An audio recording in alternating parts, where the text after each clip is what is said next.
आज हम बात करेंगे आहार के विषय में। इस स्वास्थ्य रूपी भवन जिन 3 खंभों पर टिका हुआ है, सम्यक विचार, सम्यक श्रम और सम्यक आहार। तो विचारों के लिए हमने पहले भी चर्चा की है, अपने विचारों को कैसे सकारात्मक बनाना है, सम्यक बनाना है। सम्यक श्रम के लिए नियमित योग करें, योग को जीवन के साथ जोड़ें। और आहार के लिए आज हम बात करेंगे, आहार क्या है। केवल जो मुंह से ले रहे हैं वो आहार नहीं है, 5 ज्ञानेंद्रियों से जो ग्रहण कर रहे हैं वो आहार है। आंखों से क्या देख रहे हैं, कानों से क्या सुन रहे हैं, नासिका से क्या सूंघ रहे हैं, त्वचा से क्या ग्रहण कर रहे हैं, ये सब आहार है। तो इसके प्रति सावधान हो। तो देखेंगे हम आहार के विषय में कैसे सावधान रहना है, क्या जानना है, क्या करना है। आंखों से क्या देख रहे हैं उसके प्रति सावधान हो।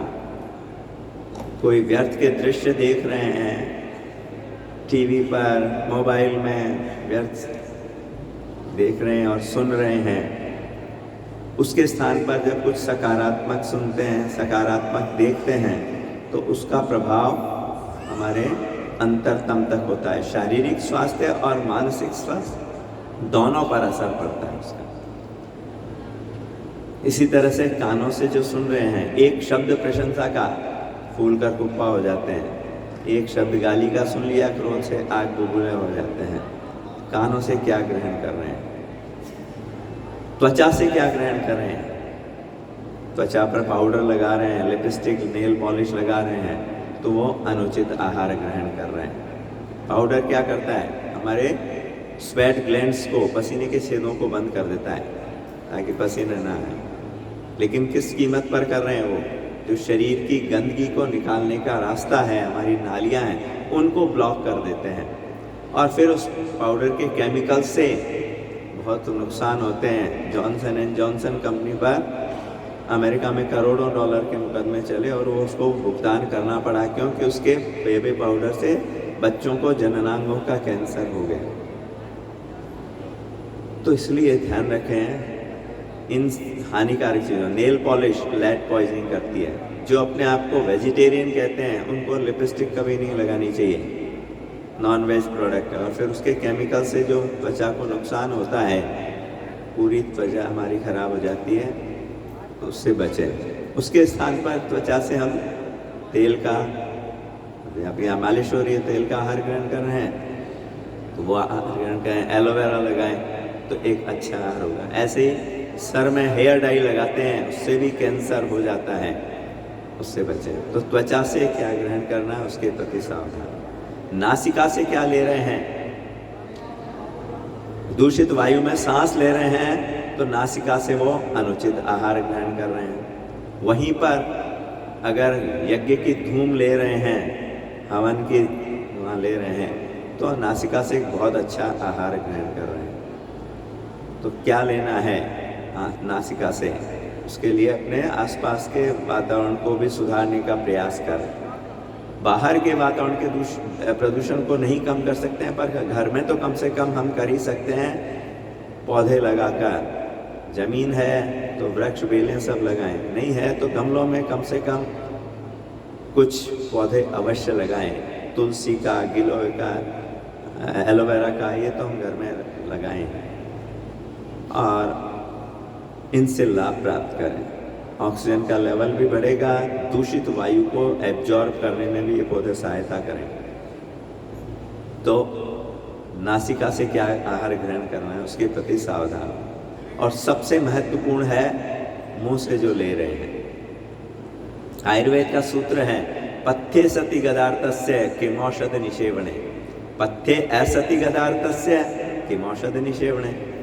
पथ्य का ध्यान रखा तो औषधि की आवश्यकता नहीं है, और पथ्य का ध्यान नहीं रखा तो औषधि से कुछ होने जाने वाला नहीं। तो दोनों ही स्थिति में हमें ध्यान रखना है अपने मुंह से जो ले रहे हैं आहार, उसके बारे में। तो इसको हम अच्छी तरह समझेंगे, क्या खाएं, कैसे खाएं, कितना खाएं, कब खाएं और किस भाव से खाएं।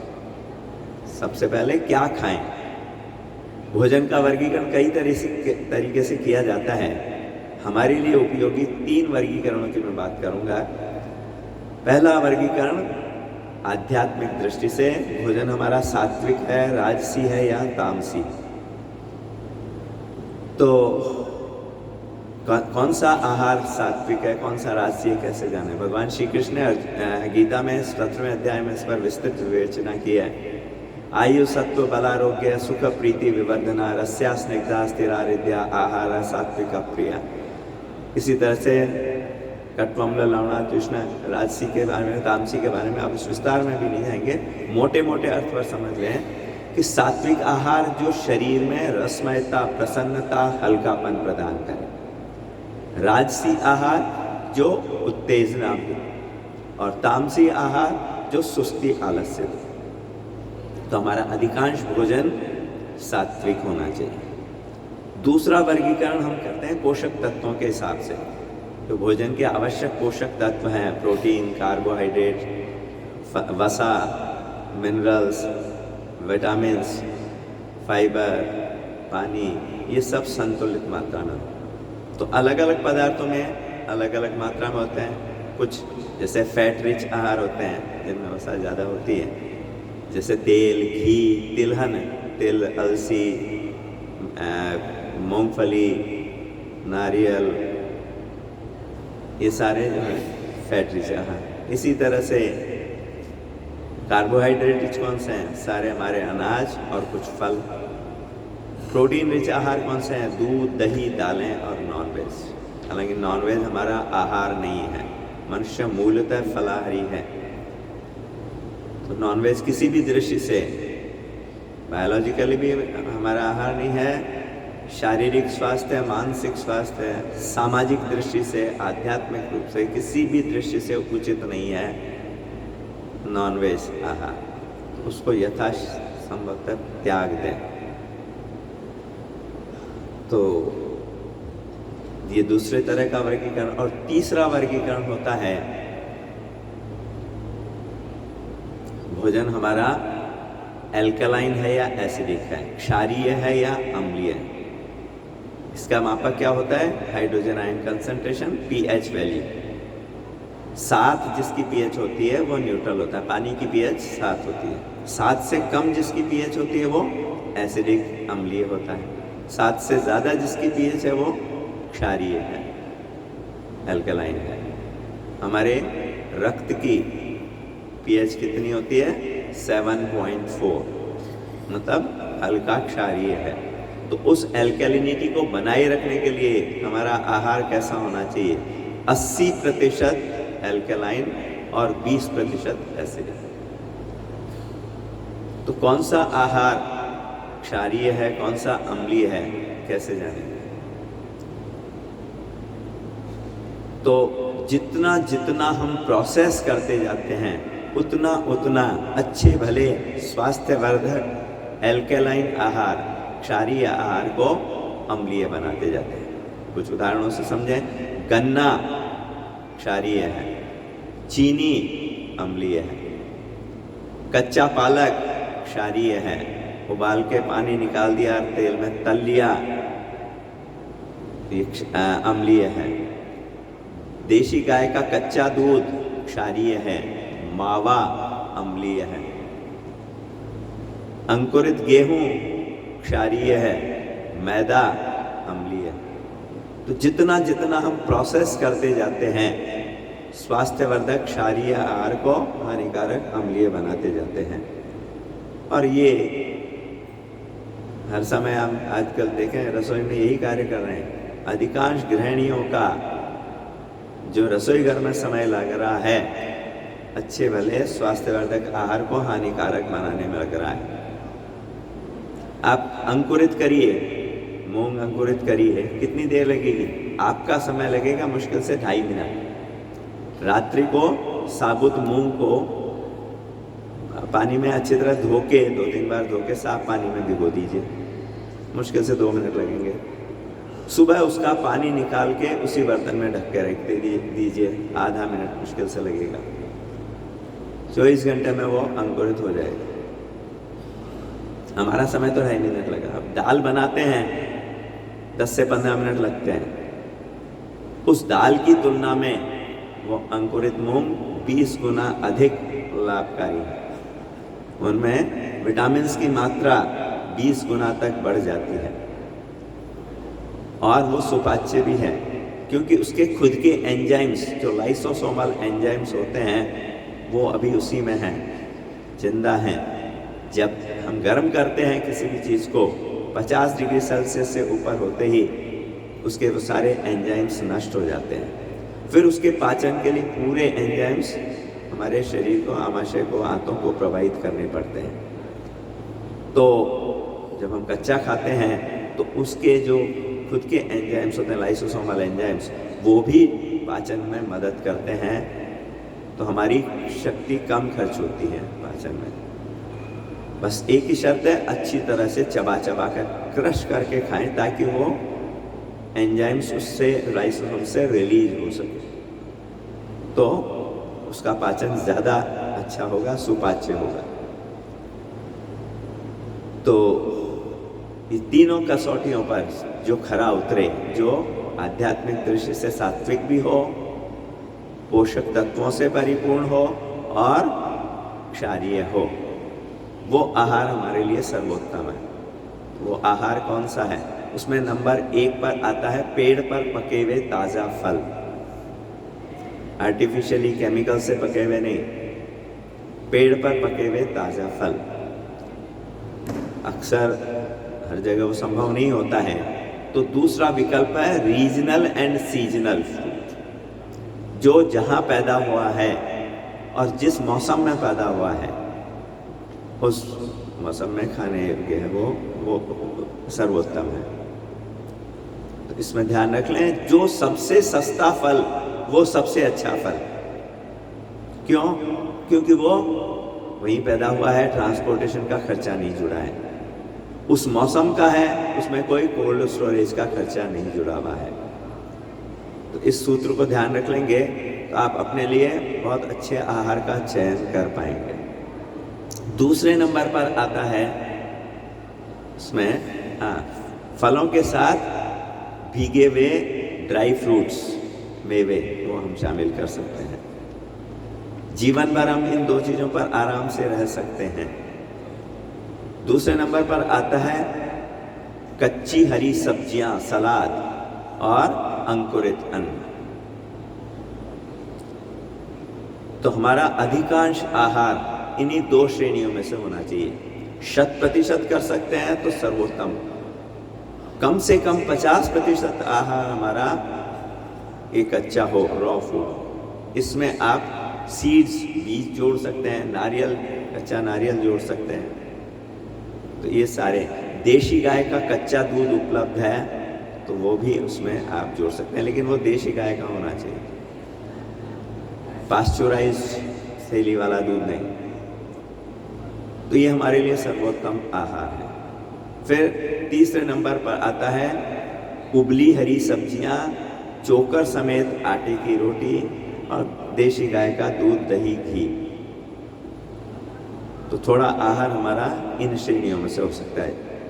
स्वस्थ व्यक्ति के लिए कम से कम 50% आहार पहली 2 श्रेणियों में से हो,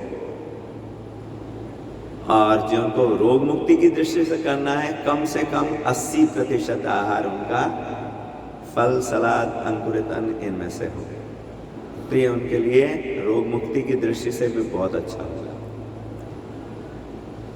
जो नहीं लेना है, जो अनुचित आहार है, जो हमारे लिए हानिकारक है, उनको भी जान लें। चाय, coffee, cold drink, fast food, मैदा की चीज़ें, नॉन वेज, जितने भी प्रिजर्वेटिव डले हुए पैकेज फूड्स हैं, उनमें न सिर्फ प्रिजर्वेटिव्स होते हैं, आर्टिफिशियल कलरेंट्स, फ्लेवरेंट्स, आर्टिफिशियल एडिटिव्स वो जुड़े होते हैं, और अधिकांश उनमें से एनिमल प्रोडक्ट्स हैं, नॉन वेज हैं, जिन पर हरा ठप्पा लगा हुआ होता है। उनमें भी जो ये आर्टिफिशियल एडिटिव्स डाले जाते हैं, ई करके जो श्रेणी होती है, अधिकांश उनमें से एनिमल प्रोडक्ट्स हैं। तो उनसे बचें। जितने भी फास्ट फूड हैं उनमें भी तरह तरह के केमिकल्स डाले जाते हैं, उनसे बचें। ये सब हमारे लिए हानिकारक है। और किसी भी तरह का व्यसन, बीड़ी, सिगरेट, शराब, जर्दा, गुटखा, ये तो सीधा सीधा जहर है ही। इनके प्रयोग से हमेशा बचें। जो इलिसिट ड्रग्स लेते हैं, हेरोइन, कोकेन वगैरह, वो भी सीधा जहर है, उनसे बचें। हमारे लिए क्या खाएं इसका ध्यान रखें। दूसरी बात है कितना खाएं। अपने आमाशय की कैपेसिटी का आधा भोजन से भरें, आधा खाली रखें। किसके लिए? डाइजेस्टिव जूसेज के सीक्रेशन के लिए और आपके मिक्सिंग की प्रक्रिया के लिए। अगर पूरा भरा होगा ठसाठस तो उसमें मिक्सिंग अच्छी तरह से नहीं हो पाती है। कभी शरबत की बड़ी बोतल आपने ली हो, ऊपर थोड़ा अगर उसमें चाशनी जमी हुई है, आप उसको हिलाकर मिला नहीं पाएंगे। क्या करना पड़ता है? आप उसमें से पहले 1-2 चम्मच खाली करनी पड़ती है, फिर उसके बाद जब जगह होती है तब आप उसको हिला पाते हैं। तो मिक्सिंग के लिए जगह चाहिए। तो आमाशय की कैपेसिटी का आधा भोजन से भरें, आधा खाली रखें। आज दुनिया में जितने लोग भूख से मर रहे हैं, बीमार हैं, उससे हजारों गुना ज़्यादा लोग अति आहार से पीड़ित हैं। तो अति आहार से बचें। जब मन में आए खाऊं कि ना खाऊं, तो सोच लें कि अब नहीं खाना है। ये सूत्र हमेशा ध्यान रखें। फिर कितना खाएं के बाद है कैसे खाएं। अच्छी तरह से चबा चबा कर खाएं। अंग्रेजी में कहावत है, eat your liquids, drink your solids. तो सॉलिड्स को ड्रिंक कब कर पाएंगे? जब इतना चबाएंगे कि वो मुंह के अंदर घुल जाए, लिक्विड बन जाए। आप एक प्रयोग करके देखिएगा। रोटी का 1 ग्रास लीजिएगा, सब्जी दाल मत लगाइएगा, उसको इतना चबाइए कि मुंह के अंदर लिक्विड बन जाए। देखिए आपको मीठा लगने का लगेगा। वो मिठास कहाँ से आई? रोटी तो मीठी नहीं होती है। उसमें जो स्टार्च था, मुंह के लार में जो सलाइवरी एमाइलेज है, टाइलेज, उसने उसका पाचन किया और उसको शर्करा में बदल दिया जो मीठी होती है। तो वो हमें मीठी लगने लग जाती है। ये आप करके देखेंगे तो आपको समझ में आएगा कि पचाने के लिए चबाना कितना ज़रूरी है। फिर अगर चबाएंगे नहीं तो आंतों में दांत नहीं होते हैं। हमारा मुंह है वो ग्राइंडर है और आंतें हैं वो मिक्सर है। तो ग्राइंडर का काम मिक्सर से लेने की कोशिश न करें। अच्छी तरह से चबा चबा कर खाएं, तभी उसका पाचन सही ढंग से हो पाएगा। और ये प्रयोग करके देख लीजिए। अंकुरित आप खा के देखिए, बिना चबाए निगल लीजिए, अगले दिन आपके लैट्रिन में वो यूं के यूं निकल जाएंगे दाने। समझ में आ जाएगा। पचाने के लिए अच्छी तरह से चबाना जरूरी। पीने की चीज़ों को भी मुंह में लार मिलाते हुए घूंट घूंट करके पिए। इवन पानी भी पी रहे हैं तो खड़े होकर गट गट करके ऊपर से ना पिए, बैठकर मुंह लगाकर मुंह की लार मिलाते हुए घूंट घूंट करके पिए। वो लार हमारी बहुत कीमती चीज़ है, वो अंदर जाएगी, हमारे पेट के एसिड को भी बैलेंस करेगी। तो अच्छी तरह से चबा चबा कर खाएं। पीने की चीज़ों को भी घूंट घूंट करके मुंह की लार मिलाते हुए पिए। फिर चौथी चीज़ है कब खाएं। समय से खाएं, बिना भूख के न खाएं। समय हो गया है, भूख नहीं लगी है तो कैंसल कर दें उस समय का आहार, पोस्टपोन न करें। मान लीजिए आप रोज 12 बजे भोजन करते हैं तो हमारे जो बायोलॉजिकल क्लॉक होती है, सबकॉन्शियस लेवल पे चलती है, वो 12 बजे सिग्नल दे देती है कि भैया भोजन आने वाला है, तैयारी करो। लेकिन उस समय अगर हमने भोजन नहीं डाला तो सबकॉन्शियस लेवल पे तो पता नहीं भोजन आएगा नहीं आएगा, वो उसने तो अपनी तैयारी कर ली, एसिड का सीक्रेशन हो गया, एसिडिटी होगी। फिर अगर आपने देर से भोजन किया, उस समय यहाँ से कोई सिग्नल आया नहीं, क्या होगा? पाचक रसों का श्रावण नहीं होगा, इंडाइजेशन हो जाएगी। एक समय का लंघन, उस समय आपको परेशानी होगी, लेकिन वो हमें 4 समय की परेशानी से बचाएगा। अगले समय जब समय होगा तब हमें कड़ाके की भूख लगेगी तो हम अच्छी तरह से उसको पचा पाएंगे। तो समय से खाएं, बिना भूख के न खाएं, देर रात्रि से न खाएं। ये ध्यान रखें, हमारी जठराग्नि सूर्य के साथ चलती है। तो जितना देर से खाएंगे उतना उसका पाचन मुश्किल होगा, फिर वो एसिमिलेट नहीं होगा, अक्यूमुलेट होगा, सिर्फ कचरा बनकर शरीर में वजन बढ़ाएगा, शरीर को कोई लाभ नहीं देगा। इसलिए सूर्यास्त से पहले का जो जैनियों का नियम है बहुत साइंटिफिक है, वो पालन कर सकते हैं तो सर्वश्रेष्ठ, वो नहीं कर सकते हैं तो कम से कम एक नियम रखें कि 7 बजे के बाद अन्न नहीं लेना है।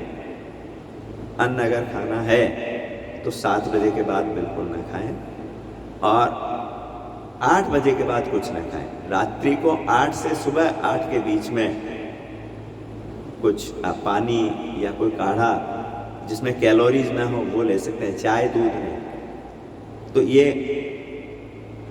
कोशिश करें कब खाएं इसका ध्यान। और अंतिम बात, किस भाव से खाएं, बहुत महत्वपूर्ण है। अच्छा से अच्छा भोजन भी क्रोधित होकर, चिंतित होकर, तनाव में, जल्दबाजी में खाया जाएगा तो वो अच्छी तरह से पचेगा नहीं, सड़ेगा और बोझ बनाएगा। क्योंकि ऐसी स्थिति में हमारे स्ट्रेस हार्मोन सीक्रेट होंगे जो हमारी डाइजेस्टिव प्रोसेस को सप्रेस कर देंगे, पेरिस्टाल्टिक मूवमेंट को भी रोक देंगे और पाचक रसों के सीक्रेशन को भी रोक देंगे। तो भोजन पचेगा नहीं और जो पचेगा नहीं वो सड़ेगा, गैस टॉक्सिस बनाएगा। आपके पास समय कम है, रोजाना आप 20 मिनट लगाते हैं भोजन करने में, आज 10 मिनट का ही समय है, तो आप आधा भोजन करिए, 2 के स्थान पर 1 रोटी खाइए, पर जो खा रहे हैं वो अच्छी तरह से चबा चबा कर शांत चित्त से खाएं। किसी भी वजह से तनाव में हैं तो पहले मन को शांत करें, क्रोधित होकर, चिंतित होकर भोजन न करें। तो ये हम ध्यान रखेंगे अपने वाइब्रेशंस का प्रभाव, क्योंकि भोजन के ऊपर वो जो फिजिकल इफेक्ट है वो तो है ही है, हमारे वाइब्रेशंस का प्रभाव हमारे भोजन पर भी पड़ता है। जैसे हमारे वाइब्रेशंस होते हैं उसका प्रभाव एक एक अणु परमाणु पर होता है और ये साइंटिफिकली प्रूवन है। तो बाहर से क्या वाइब्रेशन लेकर आया हमें पता नहीं, लेकिन जब भोजन हमारी थाली में आ गया उसे पॉजिटिव वाइब्रेशन देकर चार्ज करें। भोजन में प्रसाद का भाव डालें। हम तो पहले होता था हाथ जोड़कर प्रार्थना करते थे, मंत्र बोलते थे ब्रह्मार्पणम ब्रह्मवीर, वो उस समय की भाषा बहुत वो थी तो उनकी प्रार्थना वो संस्कृत में होती थी। आज जिस भाषा में हम सोचते हैं हमारी प्रार्थना उस भाषा में होगी तो उसमें भाव जुड़ेगा। मंत्रों का भी असर होता है लेकिन अगर वो सही ढंग से उच्चारित नहीं किए जाए तो उनका प्रभाव नहीं होगा, लेकिन भाव का प्रभाव निश्चित रूप से होगा। तो जिस भाषा में हम सोचते हैं हमारी प्रार्थना उस भाषा में होनी चाहिए। तो आप हिंदी में सोचते हैं तो आप जब भोजन करने बैठ रहे हैं हाथ जोड़े न जोड़े, मन से प्रार्थना करें, हे प्रभु आपकी कृपा से प्राप्त ये भोजन तन मन को शक्ति और स्वास्थ्य दे रहा है। अब आपने उसको ग्रहण किया, आपने उसे प्रसाद बना लिया। पानी पी रहे हैं, कोई लिक्विड भी ले रहे हैं, उसमें वो भाव डालें। चरणामृत का आप यहाँ पर काढ़ा लेते हैं, उसमें मुंह बिगाड़ के अगर उसको लेंगे नेगेटिव वाइब्रेशन डालकर उसके प्रभाव को कम कर देंगे। वो आपके डिटॉक्सिफिकेशन के लिए बहुत अच्छा है। भगवान के प्रसाद का भाव डालें, भगवान की शक्ति से भरा ये जल, ये रस, ये काढ़ा तन मन को शक्ति, स्वास्थ्य और शीतलता प्रदान कर रहा है। अब आपने उसको ग्रहण किया, आपने उसको चरणामृत बना लिया। तो हर भोजन को प्रसाद, हर पेय को चरणामृत बनाकर ग्रहण करें। बनाने वाले के भाव का भी बहुत महत्व है। जिस भाव से हम बना रहे हैं भोजन, वो भाव उस भोजन में आ जाता है और उसका प्रभाव खाने वाले व्यक्ति पर पड़ता है। एक संत राजा के पास भोजन करने के लिए गए, फिर भोजन के बाद वो विश्राम के लिए कक्ष में उनको विश्राम के लिए लेटाया गया। वहाँ पर खूंटी पर एक हार टंगा हुआ था, संत ने उठाकर अपनी झोली में डाल लिया। थोड़ी देर विश्राम करने के बाद घर चले गए अपने कुटिया में। वहाँ जाकर फिर उनको थोड़ा दस्त वस्त हुई, सारा वो खाया पिया निकल गया सारी। जब उन्होंने बाद में अपनी झोली संभाली तो देखा उसमें हार है। तो उनको बड़ा आश्चर्य हुआ कि ये हार कहाँ से आया। फिर ध्यान किया उन्होंने कि मैंने ही तो उठाकर डाला था। तो उनको बड़ा अजीब सा लगा कि मैं सब कुछ त्याग कर मैंने ये चोला धारण किया, मेरे मन में भाव कहाँ से आया। गए वापस राजा के पास, वहाँ पर नौकरों की पिटाई हो रही थी, वो हार गायब हो गया था, तो उसकी खोज में संत ने जाके उन्हें हार दिया कि राजन, इन नौकरों में से किसी ने नहीं लिया, मैं ही लेकर गया था। तो राजा को विश्वास नहीं हुआ कि जरूर किसी नौकर ने आपको बचाने के लिए आपके पास पहुंचा है, कि नहीं नहीं मैंने ही लिया था। लेकिन मैं जानना चाहता हूँ कि मेरे मन में भाव कैसे आया, जो भोजन बनाया गया था उसके बारे में थोड़ा मैं जानना चाहता हूँ। तो मालूम पड़ा कि जिस रसोइये ने, जो उनका रेगुलर रसोइया था, वो बीमार पड़ गया था, तो उनकी जेल में एक चोर था जो बहुत अच्छा रसोइया भी था, उससे भोजन बनवाया गया था। तो उस चोर के वाइब्रेशन, चोरी के वाइब्रेशन उस भोजन के माध्यम से आहार में आ गए, उस संत पर उसका असर हुआ। तो चोरी के वाइब्रेशंस उस भोजन में आ गए और उसका प्रभाव संत के विचारों पर पड़ा। तो जैसा खाएं अन्न वैसा बने मन। तो बनाते समय हमारे भाव कैसे हों, भगवान के लिए प्रसाद बना रहे हैं, बच्चा आपका खाता नहीं है, उसका भोजन बना रहे हैं, उसमें भाव डालने, खाएगा तो नहीं, खाता तो है नहीं, तो नहीं खाएगा। उसके स्थान पर क्या करें, उसमें स्ट्रॉन्ग पॉजिटिव वाइब्रेशन डालेंगे, बहुत प्यार से, बहुत अच्छी तरह से खाता है। आपके पति महाशय क्रोधीनाथ हैं, भोजन बनाते हैं, आपके विचार आ रहा है, कहीं गुस्से में आकर थैली फेंक तो नहीं देंगे, ऐसा ही होगा। आप भोजन बनाते समय उसमें वाइब्रेशन डालिए कि वो आपके प्रति महोदय बहुत प्रसन्नचित्त, बहुत अच्छी तरह से भोजन करते हैं। देखिए 1 महीने में उनके व्यवहार में परिवर्तन आ जाएगा, उनका क्रोध समाप्त हो जाएगा। तो ये भावों का प्रभाव। और सबसे अंतिम बात, जिस धन से घर में अन्न आ रहा है वो धन भी पवित्र हो। चोरी से, बेईमानी से, ठगी से कमाया हुआ धन, उससे प्राप्त अन्न कभी भी हमारे को स्वास्थ्य नहीं देगा। गुरु नानक देव जगह जगह भ्रमण करते थे। एक गांव में गए, वहाँ के नगर सेठ मिल्क भागू ने कहा आपका भोजन मैं लेकर आऊँगा। वही दूसरे बढ़ाई ने कहा कि आपका भोजन मैं लेकर आऊँगा। वो गरीब अपना सूखी रोटी चटनी लेकर आया और वो अमीर जो है अपना खीर पूड़ी पकवान लेकर आया। नानक जी ने वो सूखी रोटी चटनी को ग्रहण किया, उसके खीर पूड़ी पकवान को ग्रहण नहीं किया। जब उसने कारण पूछा तो नानक जी ने खाते खाते उसकी सूखी रोटी को निचोड़ा, उसमें से दूध निकला। फिर उस अमीर के उस पूड़ी को निचोड़ा, उसमें से खून निकला। तो नानक जी ने बोला तुम्हारा धन जो है गरीबों का खून चूस कर कमाया हुआ धन है, वो उससे प्राप्त अन्न अपवित्र है, इसलिए मैंने उसे ग्रहण नहीं किया। तो अपने आहार की पवित्रता का ध्यान रखना है तो उस धन की भी पवित्रता का ध्यान रखें। तो ये आहार के संबंध में इन 5 चीज़ों का हम ध्यान रखें। कोशिश करें जिनमें अगर 3 आहार लेते हैं तो नाश्ता हमारा हल्का हो, दोपहर का भोजन पूरा हो और शाम का भोजन बिल्कुल हल्का हो और जल्दी हो जाए, ये हमेशा ध्यान रखें। जो मजदूर वर्ग के लोग हैं जिनको बहुत ज़्यादा शारीरिक श्रम करना होता है, उनके लिए उनका नाश्ता उनका सबसे मेजर मील होना चाहिए, क्योंकि वो दिन में भोजन के बाद अगर कड़ी मेहनत करेंगे तो भोजन का पाचन नहीं कर पाएंगे पूरा। इसलिए उनके लिए नाश्ता उनका सबसे महत्वपूर्ण भोजन होना चाहिए। उसके बाद दोपहर का भोजन और फिर सबसे कम रात्रि का भोजन, शाम का भोजन। रात्रि में तो खाना ही नहीं है, कोशिश ये रखें।